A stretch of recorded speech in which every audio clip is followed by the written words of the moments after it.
It's going to take a different type of temperament to deal with that, consistently, like maybe you've put your time in.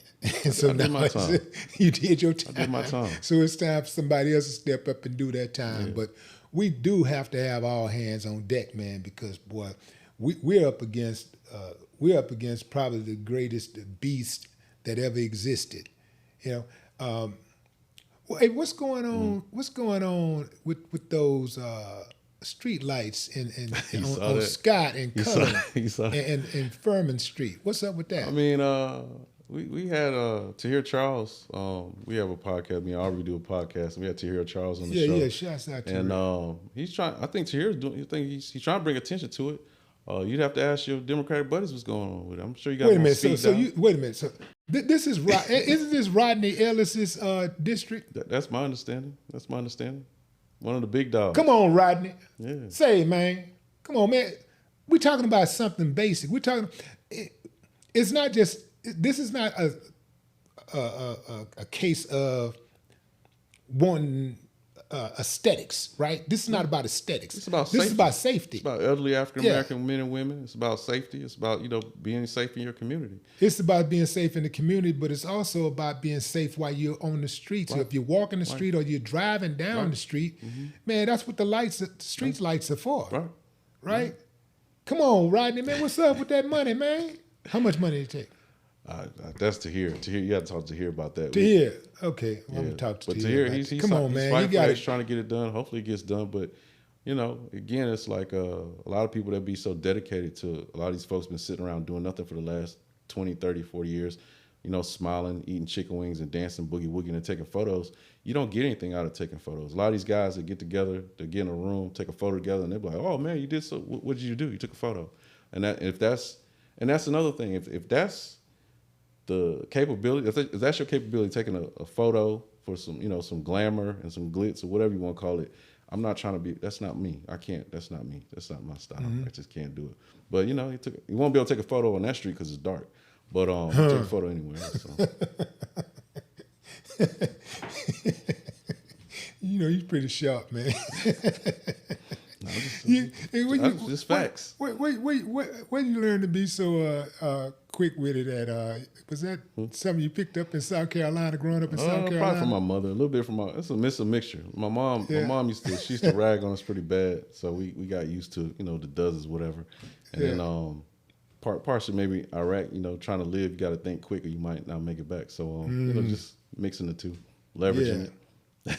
Leveraging it. How old were you when you left South Carolina? Ooh.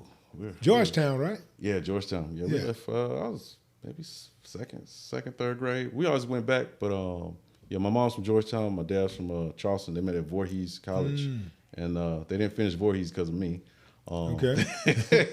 I was made on Voorhees, and then they told me, hey, you gotta go ahead. They just called me the college baby, like you need to go finish college, since they didn't, and that's why I want to go into Tuskegee. So yeah. Oh, that's a hell of a story right there. You got to finish college. Because he's calling me the college baby. Yeah, my grandmother said the college baby. He got to go to college, like, since y'all, But it turned out good. Yeah, well, man. So what did you like? You went to high school where? A couple different places. So I started high school in I want to say I was in Baumholder, Germany. No, actually I started also Scharnbeck, Germany. Then I went to Baumholder, Germany. Then I went to Fort Knox High School in Kentucky. My dad was in the military. So I went to 3 different high schools. Okay, so you went to high school in Germany. How many years? About 2. You play football? Nah, no football. I was so scrawny. No sports? No sports at all? The only thing we did was martial arts. We did a lot of martial arts. So a lot of fighting. I was skinny, and you move around a lot, you got to fight. So my dad made sure we fought. How is martial arts similar to being an attorney? You got to know your techniques. Like, there's certain techniques, and you gotta practice. You gotta continually practice. You can, if you don't do it enough, you get rusty. Obviously, like when I was younger, it was more like like Shotokan type stuff. When I got older in the military, we did combatives. Like, it's more like UFC type style. But even with combatives, I'm older now, 47.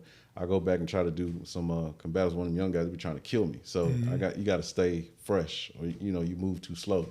You don't have time to really think. It has to be like second nature. like kind of like boxing, right? Like you want it to be second nature. So you want to make sure you practice. You want to make sure that you pay attention. No, and then there's something even from the military that I think relates to martial arts and being an attorney. Know thyself, know thy enemy, know thy environment, win 1,000 battles, right? So I think that's important too. If you get a case, you got to know your case, right? You should know who the opposing counsel is. What type of case do they try? Do they go to trial?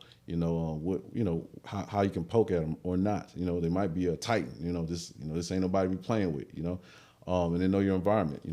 What judge do I have? Is this judge a fair-minded judge? Does this judge hate defense counsel, or does this judge hate plaintiff's counsel?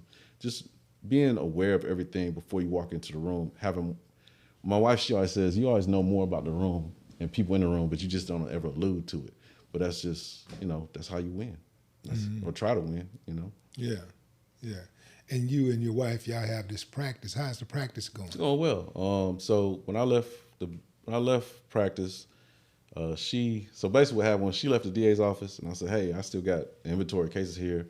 Would you mind, let's switch out, because a nice little inventory of cases here, it's a family decision, right? Because that's, how we bread and butter.